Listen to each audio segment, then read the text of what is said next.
Another day, another adventure. Hello everyone! For today's video, samahan nyo ako pumunta sa St. Kilda. Dahil nga maaraw ngayon, naisipan ko na maglakad-lakad. Malapit lang pala to sa amin, nasa around 8 minutes lang. Kaya dito ko naisipan na pumunta. Kahit nga maganda ang sikat ng araw dyan, ay malamig pa rin ang panahon, kaya naka-jacket pa rin ako. Syempre, di lang ako naka-jacket dyan, kundi pati rin na rin yung mga ibang tao na nagpupunta dyan. Madami din palang tao dito na nagja-jogging at naglalakad kasama ang mga aso nila. Yung iba nga dyan, tamang tambay lang. Sino ba naman hindi mamamangha at magagandahan pag ganito ang tatambayan?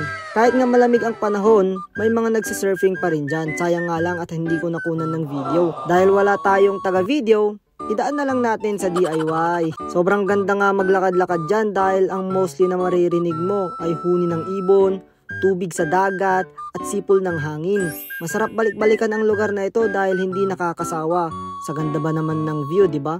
Yung mga dagat nga dito, kung papansining mabuti, ay napakalinis ng dalampasigan. Walang mga cottages, walang mga stores sa gilid. Bring your own food. Tapos basura mo, linis mo. Dito pala sa dulo ng St. Kilda, meron din palang golf course dyan. Sayang nga lang, walang naglalaro that time. Thank you guys for watching. If you want more adventure, follow na. God bless everyone. Peace!